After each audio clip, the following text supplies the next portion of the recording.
One of the first things I discuss with my students is a lesson about the opportunities and the impact that can be made with computing. So we look at topics that they study throughout their high school and future college careers, such as English. So it's very useful to be able to communicate and write in society, even though they may not become an English major or a writer.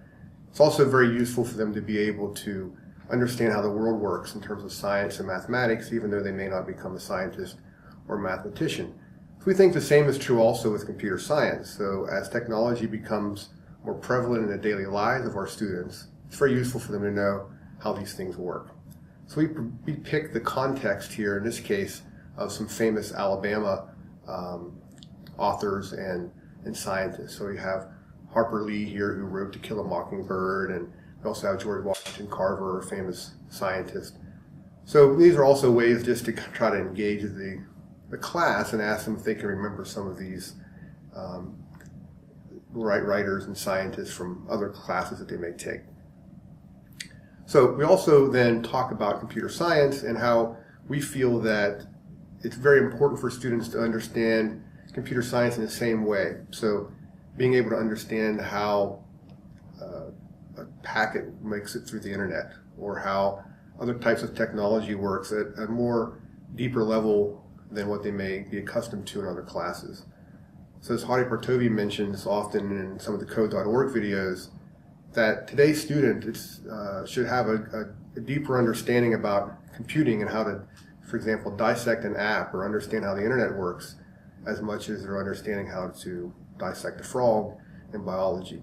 So as much as each of those is important, we just want to make sure that students understand the awareness and opportunities in computer science. So if we ask students a definition of software, they might mention Microsoft Office, or they may mention video games or Pixar movies. And then if we ask them, like, what are some examples of software companies, Google and Facebook and Microsoft and Twitter and Amazon, those may be common answers among our students, because those are the kind of companies that are kind of at the forefront of our everyday discussions. But software actually is everywhere, in the sense that from the time students wake up to the time that they go to bed, software will be a vital part of their lives. So for example, when I woke up this morning and shaved, my electric razor had software inside of it. Some have estimated that there's over 30 kilobytes of software in an electric razor. And then when I go to my microwave and I cook my breakfast, my microwave also had software inside of it. And when I drove my car to work, or when the students would drive their car to school, you can ask them how much software they think would be in a car. The modern Mercedes S-Class actually has tens of millions of lines of code. So there's more software in Mercedes S-Class than in some aircraft. So we also talk about aircraft and the amount of software that's in there, and try to get the students thinking about ways that software is around their lives, but in ways that they may not have ever thought about it. So Bill Gates mentions that computer science is the one discipline that will allow other disciplines to make the next breakthroughs. From science to technology, engineering, and math, all the STEM fields have great potential of breakthrough for their next discovery by using computation. As an example, the most recent Nobel Prize winners in chemistry were computational chemists and utilized the ability of computation to be able to make that next discovery. So people in various areas, from medical devices who write software for pacemakers to automated vehicles, all have a way of making the next contribution through their understanding of computing. One example that we give in Alabama to our students is the idea of public safety and how it relates to tornado tracking and tornado warnings. So we often have tornadoes in our area, especially in the springtime. We've had a few that have devastated our communities. So we want to look at that whole pipeline of when the information about the tornado is first discovered to how it makes it into our living rooms, and ask the students to think about where computer scientists played a role. So if you ask that question, some of them may talk about the graphics that the weather person displays, which is very obviously a vital role of being able to visualize and see the patterns of the tornadoes. But even at a lower level, someone had to write that software to be able to read the Doppler radar signals that are coming out from the field. So all along that way, from its initial discovery to the reaching of our living rooms and homes, computer scientists played a role, but it's often transparent in the sense that it's not obvious to the general public. So one of the things we like to do throughout the CS Principles course is showcase this impact in ways that the students may not have thought about before. We also think that computer science is the one major where a young person can make an impact on the world at a very young age. As an example, a few years ago, a 14-year-old created a smartphone app that usurped Angry Birds. And then an 18-year-old from London a few years ago created an app that was sold to Yahoo for over 30 million.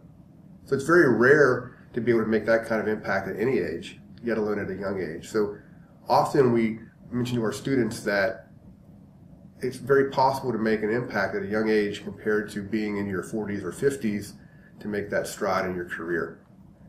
And an example that we often talk about is YouTube.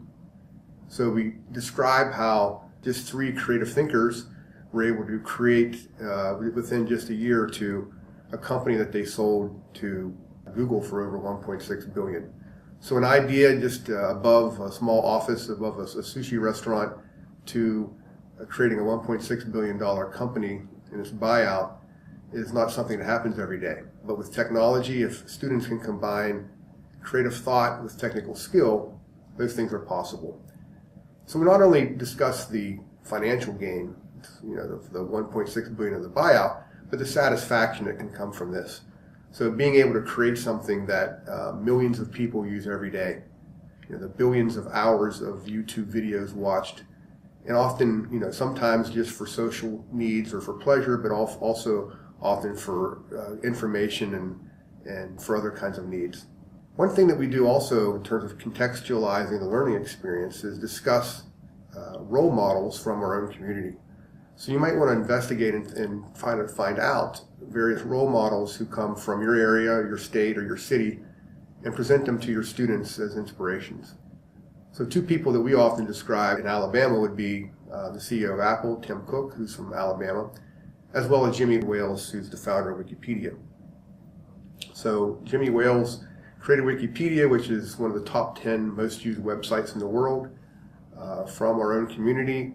And aside from any kind of financial incentive, we try to inspire them by looking at the satisfaction that would come from creating something so useful that benefits many, not just in terms of entertainment, but in very informative kinds of facts that are useful across many aspects of daily life.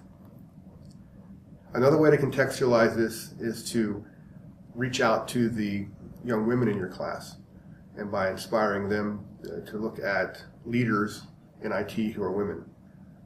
So we talk about in our classes Marissa Mayer as being the leader of Yahoo, and not just the financial gain and the net worth of a person, but the kind of contribution that they can make and the recognition of their influence in the world. Similarly for Sheryl Sandberg as the CEO of Facebook, the kind of impact that she can make on the world, not just financially, but in terms of influencing and driving technology for millions of users who are on Facebook every day. One of the things we like to make sure that the students are aware of are the job opportunities in computer science. So this slide illustrates that by showing the projected number of jobs in the bright green compared to the number of students who are graduating with associates, undergraduate, or graduate degrees. So the few things that are very clear, and one of them is that in computer science and mathematics, there's many more jobs than there are people available for those jobs. So there's all kinds of studies that you can find on the internet, from the Bureau of Labor Statistics down to other National Science Foundation and various industry studies.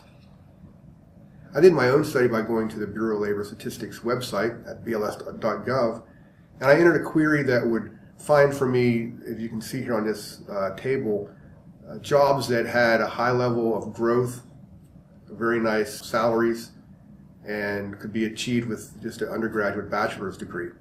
And the Bureau of Labor Statistics database returned 8 jobs. And as you can see on this webpage, screen capture, 5 of those jobs involve computer science. So if you go back, several years from 2011, 2012, all the way up to this past year, 2014, computer science is often described as the best job in America. So in March of 2014, U.S. News & World Report did their survey of the top 10 jobs in America, and computer science had 3 of those jobs. The number 1, number 2, and number 9 job in America were all from jobs where someone will be studying computer science. So I'd like to point those out to our students as well. And also, a recent report by George Washington University studied the amount of jobs that are advertised online. And as you can see from this graph, computer science dominates the number of jobs that are advertised and the number and availability of such positions that are advertised online. According to the National Association for Colleges and Employers, the NACE, they do a yearly study of an exit poll each May of college graduates. In the past few years, computer science has been shown to be the major that had the most number of students who had job offers. So not just job interviews, but actual job offers. So computer science students across the country averaged almost 3 job offers per student, with 6 or 7 interviews per student in some cases. But not only were the jobs plentiful, but the salaries were also very nice. So the past decade or so, computer science has always been near the top 5 in starting salaries. So last May 2013, the starting salary was just under $65,000 nationally. Another way that we contextualize the experience to students is to describe jobs in our own area. So you may want to look at either local cities or other areas in your state or region that might employ high numbers of computer scientists, or what's the kind of local sector's demand for computer scientists. So in Alabama, we have Huntsville, which is a high-tech center and has been described by the National Science Foundation as having one of the top 5 concentrations of STEM workers.